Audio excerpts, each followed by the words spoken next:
예수님 부활하셨습니다. 우리 주님, 부활하신 주님 박수 한번 하십시다. 할렐루야.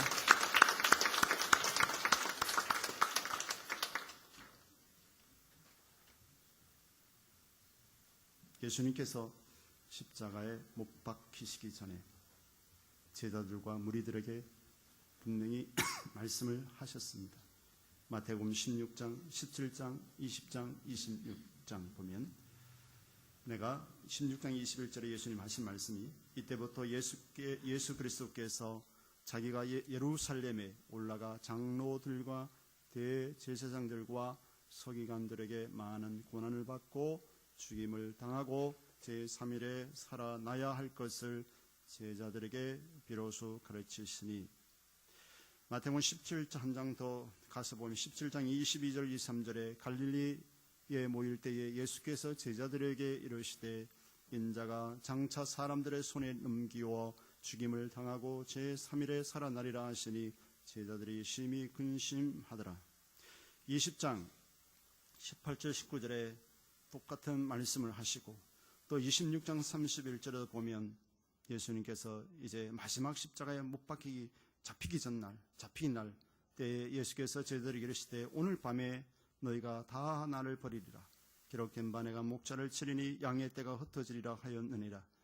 그러나 내가 살아난 후에 너희보다 먼저 갈릴리로 가리라 라고 말씀하셨습니다. 오늘 본문에 보면 실제로 부활하신 십자가에 못 박혀신 주님 3일째 됐잖아요. 그렇게 됐으면 이 말씀을 들은 3번 이상이나 말씀을 들은 제자들이라면 아마 우리 교회 성도들 같으면 예수님 십자가에 죽으신 다음에 3일 됐으니까 살아나신다 그랬으니까 그 말씀 붙잡고 무덤에 가서 무덤을 구경하러 간 게 아니라 시체에 기름을 바르러 한기름을 바르러 가는 것이 아니라 예수님의 부활하신 것을 진짜 부활하신 그 주님을 만나러 쫓아갔을 때인데 마태복음 28장 1절에서 15절의 말씀 보면 마리아의 핵심 예수님을 쫓아다니는 마리아의 핵심 두 인물들이 예수님의 무덤에 갔다라 그랬습니다. 마태복음 28장 1절에 보면 안식일에 다하여 가고 안식 후 첫날이 되는 미명에 새벽 미명에 오늘 새벽이죠. 막달라 마리아와 다른 마리아가 무덤을 보려고 왔더니 예수님이 그냥 시체를 보고 시체에 한기름을 바르러 왔던 것입니다. 당시에 유대 관습에 시체에 한기름을 바르는 것이 관례로 되어 있거든요. 부활하신 예수님을 만나는 곳이 아니었습니다. 그 제자들도 그 말씀을 들었으면 일찍 새벽같이 달려왔을 텐데 이 말씀을 까마득하게 잊어버렸겠죠. 오히려 근심만 했지 부활하신 주님이 부활하셨는지에 관심이 별로 없었습니다. 그래서 큰 지진이 났다라고 했어요. 2절에 보면 큰 지진이 나며 주의 천사가 하늘로서 내려와 돌을 흘려내고 그 위에 앉았는데 그 형상이 번개 같고 그 옷은 눈같이 희건을 수직하신 자들이 저를 두려워하며 떨며 죽은 사람과 같이 되었더라. 천사가 여자들에 일러 가라되 너희는 무서워 말라. 십자가에 못 박이신 예수를 너희가 찾는 줄을 내가 아노라. 그가 여기 계시지 않고 그의 말씀하신 대로 살아나셨느니라. 와서 그 누우셨던 것을 보라라고 그랬습니다. 또 빨리 가서 그의 제자들에게 이르시되 그가 죽은 자 가운데서 살아나셨고 너희보다 먼저 갈릴리로 가시나니 거기서 너희가 배우리라 하라 보라 그랬습니다.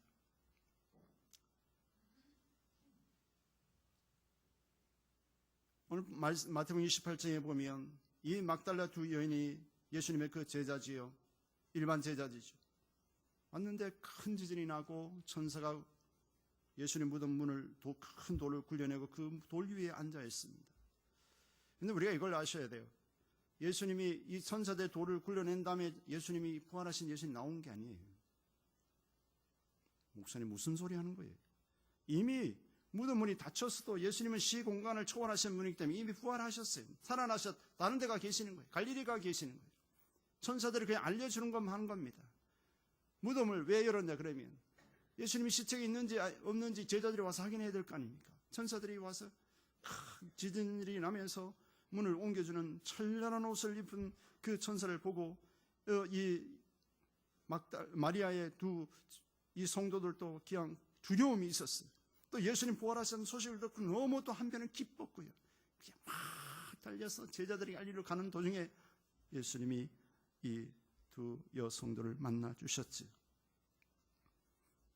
마태복음 28장 9절에 보면 예수께서 저희를 만나 가라사대 평안하뇨 하시거늘 여자들이 나아가 그 발을 붙잡고 경배하니 이에 예수께서 가라사대 무서워 말라 가서 내 형제들에게 갈릴리로 가라 하라 거기서 나를 보리라 하시니라.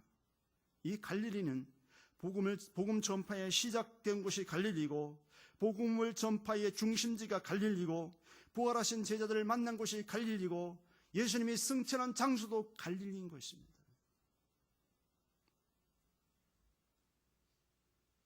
사도행전 1장 11절에 예수님이 승천하시는 거 보고 주의 전사가 갈릴리 사람들을 어찌하여 쳐다보느냐. 이 예수님은 들림을 받는 대로 다시금 오실 것을 재림하실 것을 갈릴리 사람들에게 말씀하셨지요. 그 예수님의 부활의 증거는 여러 가지가 있습니다.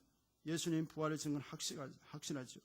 예수께서 살아나셨다는 천사의 증거가 있었고요. 그 천사가 증거할 때 마리아의 두 성도에 있은 것이 아니라 그 무덤을 지키는 수직자들, 대제사장들이 보낸 군인들이 있었거든요. 그들도 마리아에게 하는 소리를 들었다 이 말이죠.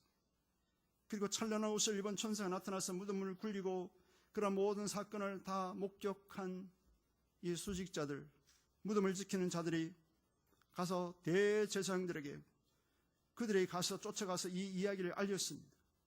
마태복음 28장 11절에 여자들이 갈새 파수꾼 중 맺이 성에 들어가 모든 된 일을 대제사장들에게 고했다라고 말씀해 주고 있습니다. 그래서 예수께서 살아나셨다는 것을 천사들을 통해서 증거가 됐고요. 또 예수님 무덤은 빈 무덤이라는 것입니다. 부활하심으로 이제 시체가 없습니다. 불교나 유교나 철학 쪽이나 다 사람은 죽었습니다.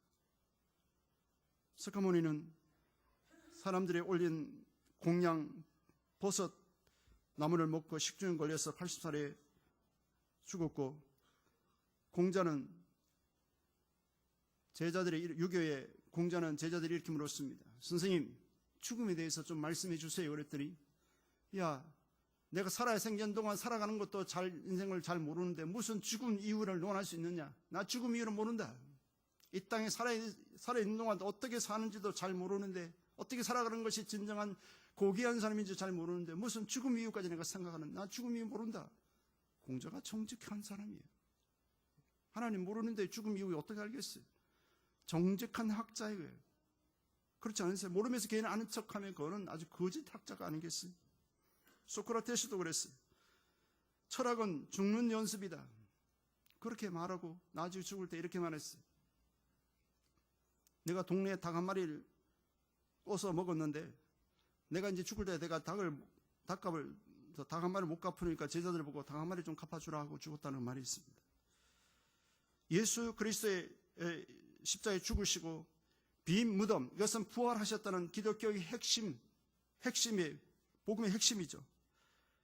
그리고 파수꾼의 그 증거를 통해서 또 대제사장들의 그 음모를 통해서 예수의 부활하심을 확실히 증거해 주고 있습니다. 이 부활하셨다는 소식을, 다시 살아났다는 소식을 자기들의 군병을 통해서 압니다. 소식을 접했어요. 그런데 이 대제사장들이 부활하신 주님이 직접 그 생전에 3일 만에 살아난 부활의 이야기를 다 들었거든. 제사장들도 그걸 가지고 핍박을 했지만 실제로 부활했으면 그들이 부활의 주님을 찾아가서 메시아이심을 고백하고 무릎 꿇고 주님을 경배해야 되잖아요. 오히려 그 무덤을 지킨 자들에게 큰 돈을 주고 너희들을 말이야, 너희들이 잠잘 때에 제자들이 와서 예수님의 시체를 훔쳐갔다고 해, 도둑질과 또 해라 라고 이렇게 입막음을 했어요. 그래서 유대 전례에 계속적으로 예수님의 제자들이 시체를 훔쳐갔다, 그렇게 지금도 그렇게 이야기 전해지고 있다는 사실입니다. 요한복음 20장에도 보면 19절에서 23절에 보면 이 안식 후 첫날 예수님 부활하신 저녁 때에 제자들은요, 유대인들에게 잡혀서 죽을까 봐 문을 꼭꼭 잠그고 있었어요.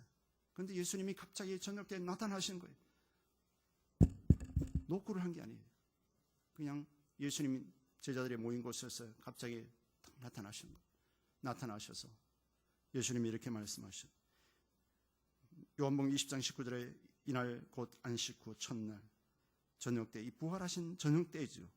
제자들이 유대인들을 두려워하여 모인 곳에 문들을 닫았더니 예수께서 오사 가운데 서서 가라사대 너에게 평강이 있을지어다. 갑자기 예수님이 시공간을 초월해서 제자들 가운데 나타나셔서 평강이 있을지어다. 샬롬. 주님이 그러시는 거예요. 이제 두려워하고 있었거든요.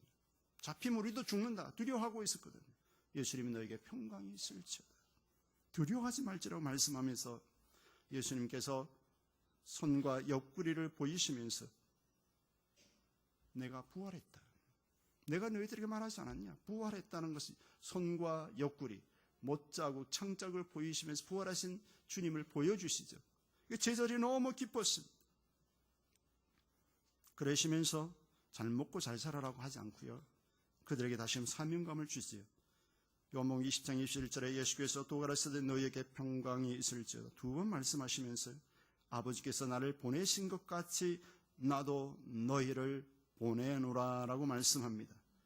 예수님의 제자들이 참으로 12명이 수많은 기적과 이적과 능력과 걷는 하나님의 역사하심을 3년 6개월 따라 보았지만 성령 받지 않으니까 가룟 유다는 은 30에 당시에 종 한 사람의 한 사람의 값으로 은 30에 예수님 팔아먹었고 그리고 자살해 죽었고 배가 터져서 다 청잔 흘러나왔다고 베드로는 현장을 목격한 베드로는 사도행전에 말씀하고 있고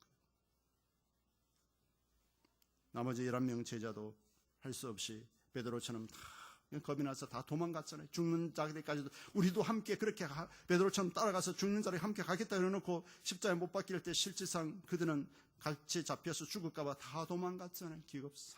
기겁하고 다 도망갔어요.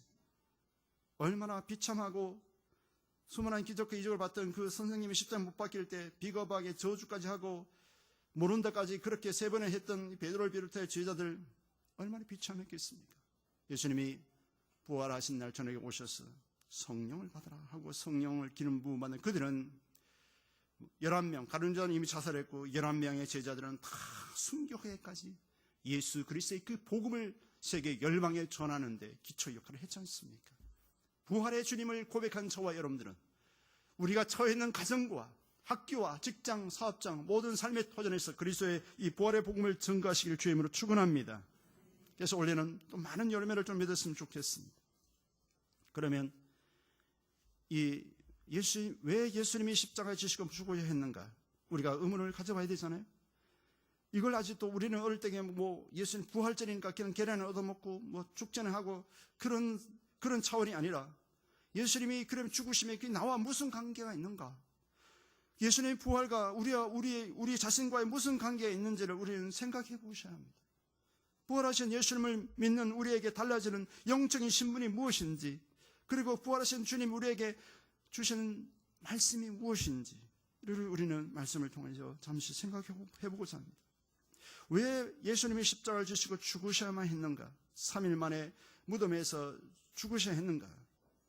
고린도전서 15장 3절에는 분명히 3, 4절에 말씀합니다. 이는 성경대로 그리스도께서 우리 죄를 위하여 죽으시고 장사 지는 바 되었다가 성경대로 3일 만에 다시 살아나셨다라고 말씀합니다. 저와 여러분들의 죄를 위하여 주님이 십자가에서 죄를 장사 지냈다 이거예요. 그 예수를 구주로 고백하는 사람은 죄인이 아니라 이제는 의인이 되는 거예요. 엄청난 사건이 있어요. 여러분 예수님을 구주로 고백하는 사람 여러분 죄인이 아니라 여러분 의인인 것입니다. 세상 사람들은 과거에 여러분 삶 보고 저 인간 맨날 남과 도둑질이나 하고 남에게나 사기나 치고 음란한 짓거리나 하고 맨날 그런 사람 과거의 것만 자꾸 보지만 우리는 그리스도인들은 이제 과거의 모습을 잊어버리고 예수 안에 거듭난 그리스도의 형제를 모습을 보아야 되는 것입니다. 그분이 과거에 어떤 짓을 할 때 이제 그리스도 안에 거듭난 우리의 모습을 보고 서로 존중하고 이렇게 할 때 진정 올바른 주님의 마음인 것입니다. 그래서 멸망에 처할 수밖에 우리들을 영생을 주기 위하여서 예수님이 십자가에 주셔야 했습니다. 이 죄의 문제가 얼마나 심각한지 죄를 그냥 두면 멸망받을 수밖에 없기에 예수님 죄 없으신 예수님이 십자가에 지시고 죽으시고 3일 만에 부활하셨다는 것입니다. 요한복음 3장 16절에 하나님이 세상을 처럼 사랑하사 독생자를 주셨으니 인 저를 믿는 자마다 멸망치 않고 영생을 얻게 하려 하심이니라. 하나님이 그 아들을 세상에 보내신 것은 세상을 심판하려 하심이 아니요 그로 말미암아 세상이 구원을 받게 하려 하심이라. 저와 여러분들 구원하기 위하여서 주님이 그렇게 십자가에 주시고 죄의 형벌을 당하셨다는 것입니다. 그리고 3일 만에 부활하셨다는 사실입니다. 아담의 죄 이후에 모든 사람들은 죄 가운데 사망 가운데 처했다고 말씀하고 있지 않습니까? 로마서 5장 12절에 그러므로 한 사람으로 말미암아 죄가 세상에 들어오고 죄로 말미암아 사망이 들어왔다. 이와 같이 모든 사람이 죄를 지었으므로 사망이 모든 사람에게 이르렀다 그랬습니다. 그 사망, 죄와 사망을 우리 스스로 노력으로 어떤 의로움으로도 해결할 수 없기에 하나님이신 그 예수 그리스도께서 직접 오셔서 그 죄값을 위해 죽으셔야만 했고 그 죄값을 위해서 장사주 3일 만에 부활하셔야만이 그 죄의 문제를 해결할 수 있었다는 것입니다. 우리가 예수 믿기 전에는 사망이 늘 왕노릇했고 저주가 늘 우리의 가운데 있었어요. 로마서 5장 14절에 아담의 범죄와 같은 죄를 짓지 아니한 자들까지도 사망이 왕노릇하였나니 그랬습니다. 나와 아담 같은 그런 죄를 짓지 않았어요. 어릴 때부터 남의 연필 하나 안 훔치고 지우개 하나 안 훔치고 참 착하게 모범으로 살았어요. 그러나 아담 이후로 태어난 우리의 모두는 아담의 인류의 대표인 그 아담 때문에 모두가 사망 가운데 거하게 됐고 하나님의 저주 아래 거하는 죄인이 되었던 것이죠. 그래서 우리가 예수 그리스도가 그것을 영원한 사망에서 영원한 생명을 옮겨주시기 위하여 우리를 위해서 십자가에 지셔만 했다는 사실입니다. 그래서 여러분 로마서 6장 16절에 죄의 종으로 사망에 이르고 혹은 순종의 종으로 의에 이르느니라. 예수 그리스도를 구주로 영접하지 않고 믿지 않고 그냥 죽으면 영원한 사망에 처할 수밖에 없고 그러나 이 땅에서 우리는 잘난 거 없지만 예수 그리스도를 믿는 믿음 때문에 그 예수 그리스도를 믿는 그 믿음으로 순종함으로 말미암아 우리는 의인이 되고 의에 이른다. 하나님의 자녀에 이른다라고 말씀해 주고 있습니다. 그래서 죄를 그냥 두면 죄의 삭은 사망이다라고 말씀해 주고 있습니다. 두 번째로 예수님의 부활과 우리와 무슨 관계가 있는가? 이 예수 그리스도의 부활의 신앙을 가지고 있는 저와 여러분들은 이제는 사망이 왕노릇하지 못합니다. 우리 안에서 생명이 왕노릇하는 것이지요. 로마서 5장 17절에 한 사람의 범죄로 말미암아 사망이 그 사람을 통하여 왕노릇하였은지 아담 때문에 온 인류가 사망이 사람들 아담 후손들에게 임했어요. 저와 여러분들 똑같고요. 더욱 은혜에 의해 선물을 넘치게 하는 받은 자들은 한 분 예수 그리스도를 통하여 생명 안에서 왕노릇하리라. 저는 예수 믿기 전에 사망이 왕노릇했지만 이제 예수 믿는 저와 여러분 삶 속에 생명이 왕노릇한다. 하나님의 성령이 왕노릇함으로 저와 여러분들은 이제는 하나님의 은혜 가운데 왕노릇하는 하나님의 백성이 되었다는 것입니다.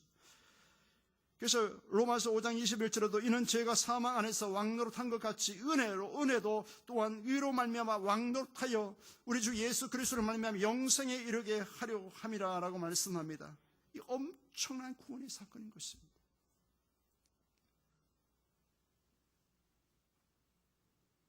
그래서 예수 그리스도를 영접하는 것이 최고 우선순위고 먼저 예수 그리스도 앞에 내가 철저히 죄인인 것을 고백하는 것이 굉장히 중요합니다. 교회 와서 무슨 일을 하고 뭘 헌신하고 그것도 중요하지만 더 중요한 것은 나와 하나님 관계가 올바른 관계가 맺어지고 그 다음에 하나님 앞에 교회 헌신하고 사랑하고 봉사하고 선한 일을 하는 것입니다. 아무리 선한 일을 해도 내가 예수 그리스도 관계없이 얼마든지 선한 일을 할 수 있습니다. 그러다 갑자기 죽으면 어디 가겠어요? 억울하잖아요. 영원한 멸망에 처하면 억울하잖아요. 로마서 6장 9절에 이는 그리스도께서 죽은 자 가운데서 살아나셨음에 다시 죽지 아니하시고 사망이 다시 그를 주장하지 못할 줄을 알미라 그랬습니다. 우리는 죄와 사망에서 해방이 되었는데 로마서 8장 2절에 말씀합니다. 이는 그리스도 예수 안에 있는 생명의 성령의 법 죄와 사망의 법에서 너를 해방했다. 여러분은 죄인이 아니라 여러분은 의인인 것입니다. 예수께서 너는 이제는 죄에서 해방됐어. 너는 의인이야. 그렇지만 우리가 살아있기 때문에 과거의 죄를 이미 청산하고 회개했고 그런 삶을 살렸는데 사단은 은연중에 우리에게 와서 너 과거에 그런 음란한 죄를 짓지 않았냐? 남을 폭력 써서 어릴 때 학생들을 조폭같이 놀지 않았느냐? 남의 돈 떼어먹고 그렇지 않았느냐? 이미 그 문제는 하나님께 회개하고 그 사람에게 갚고 다 해결됐는데 으뜩 우리는 과거에 안 좋은 부분들을 생각나게 해서 우리를 죄로 이끌어 가려고 하는 사단의 역사가 있어요. 이미 하나님이 나를 인정했고 하나님 너는 의인이야. 이제 예수 안에 있는 너는 의인이야. 생명의 역사가 있는 의인이야. 사단은 그렇지만 우리의 생각을 지배해서 우리를 침체하게 해줘. 그래 나는 과거에 그런 자였지. 그러면서 나를 이끌어가서 나를 낙심케 하고 좌절케 하고 생명 안에서 승리하지 못하도록 그렇게 역사할 수가 있어요. 여러분 쏙지 마세요. 과거에 나는 그랬을지라도 이미 예수 안에서 해결된 문제는 하나님 기억도 하지 않는다 그랬어요. 등 뒤에 던진다 그랬어요. 등 뒤에 던지 보이지 않지 않습니까? 모든 것을 해결했는데 하나님이 나는 너 과거에 저희 해결하지 않는다, 기억하지 않는다 그랬는데 왜 우리가 그것을 생각해서 쏘고 넘어가느냐고요. 그리스도인들은 이 땅에 살아가면서 그리스도 안에 있는 생명을 가진 자라서 당당하셔야 돼요. 사단들이 우리의 마음속에 정죄할지라도 쏘고 넘어가지 마십시오. 그리고 여러분들도 과거에 내 남편이 하여튼 세상의 마카파처럼 놀았던 사람일지라도 이제 그리스도 안에 거룩한 믿음의 사람을 살아간다면 기분 나쁘다고 해서 과거에 끄집어서 당신이 과거에 그랬잖아 그래가면서 그런 보따리 꺼내지 마세요. 그렇게 말씀하시면 하나님이 기뻐하지 않아요. 과거는 과거고 그리스도 안에 이제 거듭난 그 모습만 보고 이제는 격려하고 위로하고 생명을 주고, 그래서 생명이 왕노릇한다는 것은 우리가 학교 가면 학교감을 통해서 우리가 학교가 변화되고, 가정에 가면 가정이 변화되고, 직장에 가면 직장이 변화되고, 사업장에 가면 사업장이 변화되고, 우리의 삶의 터전에 가는 곳마다 생명이 왕노릇한다는 말은 우리를 통하여 그리스도가 증거되고 삶이 달라진다는 것이죠. 이게 생명이 왕노릇하는 거예요. 그렇게 되시길 주님을 축원합니다. 우리의 삶 속에 이제 예수를 믿고도 이 주인이 바뀌지 않는 분이 있어요. 예수를 믿으면 내 안에 확실히 예수 그리스도가 나의 주인이 될 때 온전히 성령 안에서 생명의 왕노릇을 할 수 있어요. 사도 바울은 갈라디아서 2장 2절에 그랬죠. 내가 그리스도와 함께 십자가에 못 박혔나니 이제는 내가 사는 것이 아니라 내 안에 그리스도께서 사신 것이라. 내가 이제 그리스도를 나를 사랑하셔서 나를 위하여 자기 몸을 버리신 하나님의 아들을 믿는 믿음 안에서 사는 것이다 라고 그랬어요. 과거에는 학문과 자기 지식과 경험과 자기의 똑똑함으로 자기 가문을 자랑 살았지만 이제는 오직 내 안에 그리스도께서 사신다. 다시 말해서 어떤 결정을 할 때도 주님이 기뻐하는 대로 생활을 하고 기뻐하는 대로 사역을 하고 기뻐하는 대로 움직인다는 그 말입니다.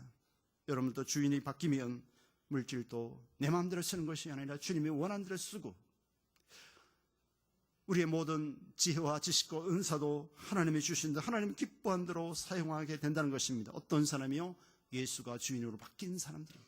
내 안에 예수가 주인이 바뀌지 않으면 예수를 믿어도 아직도 내 마음대로고, 하나님이 주신 은사요, 물질이요, 하나님이 주신 능력도 내 마음대로 하게 되지만 내 안에 예수가 주인으로 바뀐 사람들은 주님이 기뻐하는 대로 쓰임받기를 노력하고 힘쓰지요. 세 번째로 부활하신 예수님을 믿는 우리의 달려진 신분과 사명은요, 요한복음 5장 24절에 말합니다. 너희는 사망에서 생명으로 옮겼다 그랬어요. 옮겼느니라.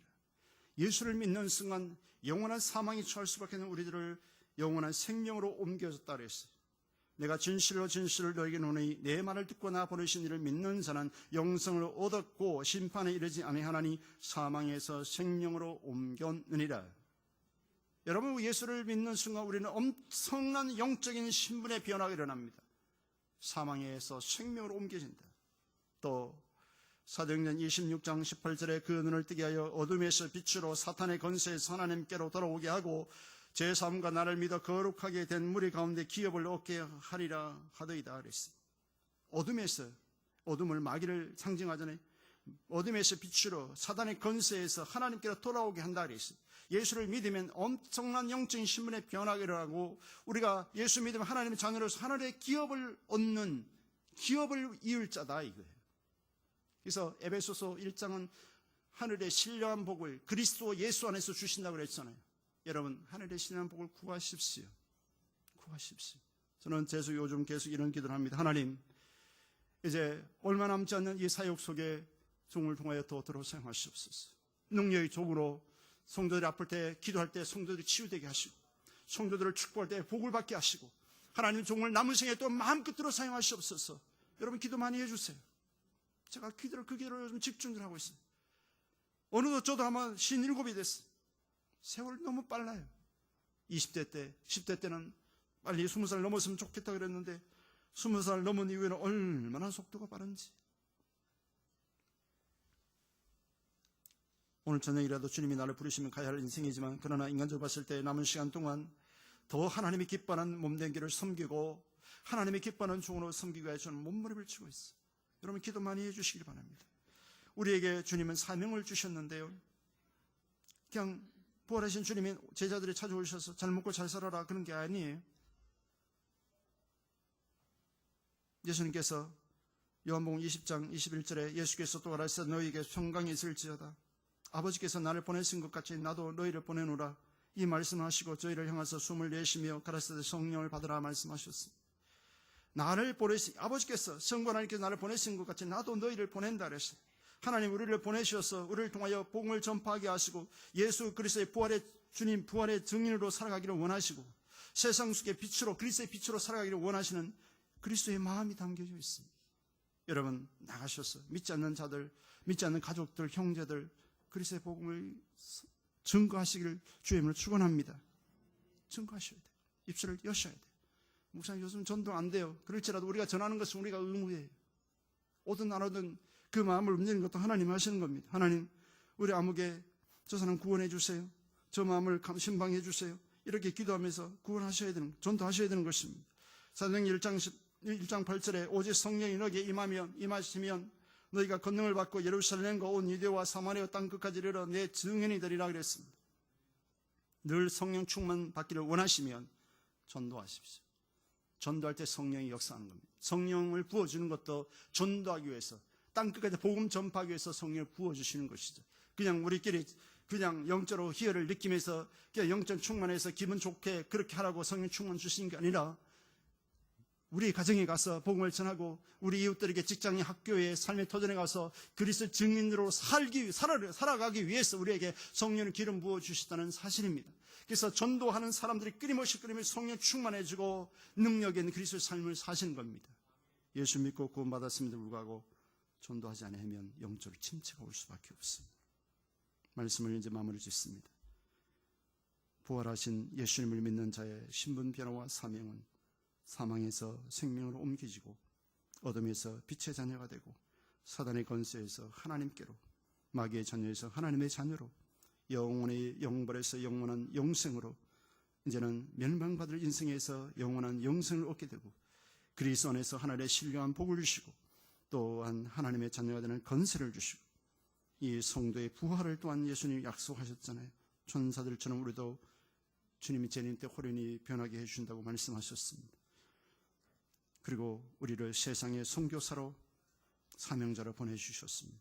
좀 전에 말씀드렸지만 가정, 직장, 학교, 사업장 또 우리의 모든 삶의 속에서 부활의 증인으로 사명을 주셨습니다. 이 부활의 증인으로 살아가시기를 주의 이름으로 축원합니다.